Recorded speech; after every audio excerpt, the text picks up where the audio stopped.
Morning! That news was brought to you by ACS Manufacturing Corporation, ISO certified world-class quality. ACS. We are Land Bank, and we are here for you. We are Land Bank, helping make your dreams come true. We start with a brave new world, a world for me and for you. Land Bank, serving the nation. Land Bank. Serving the nation for 60 years, Land Bank is regulated by the Bangko Sentral ng Pilipinas, member PDIC and BancNet. Bayanihan, pagtutulungan, sama-sama sa mga pagsubok o kalamidad, nagkakaisa upang gumaan ang pasanin ng bawat isa. Tandaan ang sinabi, magpasan kayo ng mga daladalahin ng isa't isa. Galatians 6:2. Bayanihan, isang utos ng Diyos. Ipinapakita natin ang pagmamahal ni Kristo sa ating kapwa. Ikaw ay M-Extraordinary Pinoy. Brought to you by MX3 Coffee and Tea. Be Extraordinary with MX3.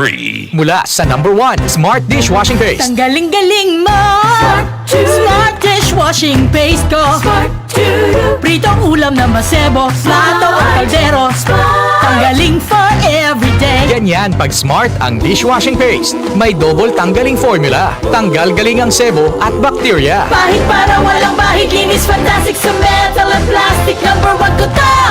Tanggaling-galing mo! Smart dishwashing paste. Heavy duty linis bawat pahid.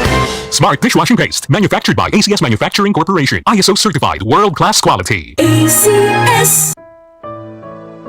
Pagbasa sa Aklat ng Kawikaan, Kabanata 13, Talata 1 hanggang 25. Ang anak na may unaway nakikinig sa kanyang ama, ngunit walang halaga sa palalo ang paalala sa kanya. Natatamo ng mabuti ang bunga ng kanyang kabaitan, ngunit ang ninanasan ng masama ay puro karahasan. Ang maingat magsalita ay nag-iingat sa kanyang buhay, ngunit ang taong madaldal ay nasasadlak sa kapahamakan. Ang tamad ay nangangarap ngunit hindi natutupad, ang hangarin ng masikap ay laging nagaganap. Ang taong matuwid ay namumuhay sa kasinungalingan, ngunit ang salita ng masama ay nakakahiyang pakinggan. Ang mabuti iniingatan ng kanyang katuwiran, ngunit ang masamay ipinapahamak ng likong pamumuhay. May taong nagkukunwang mayaman subalit wala naman, ngunit ang iba'y nag-aayos mahirap bagaman sila ay mayaman. Ang yaman ng isang tao ay pantubo sa kanyang buhay, ngunit sa isang mahirap, ito ay hindi nakababahala. Ang matuwid ay tulad ng maningning na ilaw, ngunit ang masama ay lamparang namamatay. Ang kapalaluan ay nagbubunga ng kaguluhan, ngunit ang pakikinig sa payo ay nagbabadya ng karunungan. Ang kayamanang tinamo sa daya ay madaling nawawala, ngunit ang kayamanang pinaghirapan ay pinagpapala. Ang matagal na paghihintay ay nagpapahina ng kalooban, ngunit ang pangarap na natupad ay may dulot na kasiyahan. Ang nagwawalang bahala sa payo ay hahantong sa sariling kapahamakan, ngunit ang nagpapahalaga sa utos ay gagantimpalaan. Ang mga turo ng matalino ay bukal ng buhay. Ito ay maglalayo sa bitag ng kamatayan. Ang katalinuhan ay umaani ng paggalang, ngunit ang kataksilan ay naghahatid sa kapahamakan.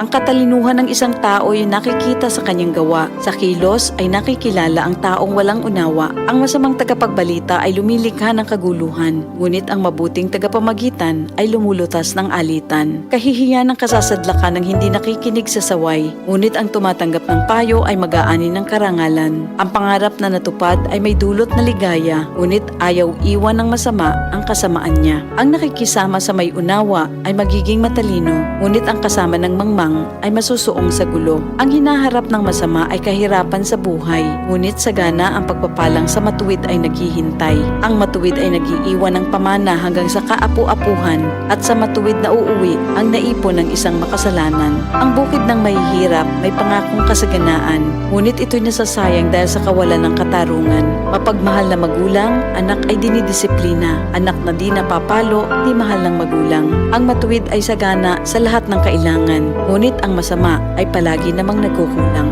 Ito ang salita ng Diyos.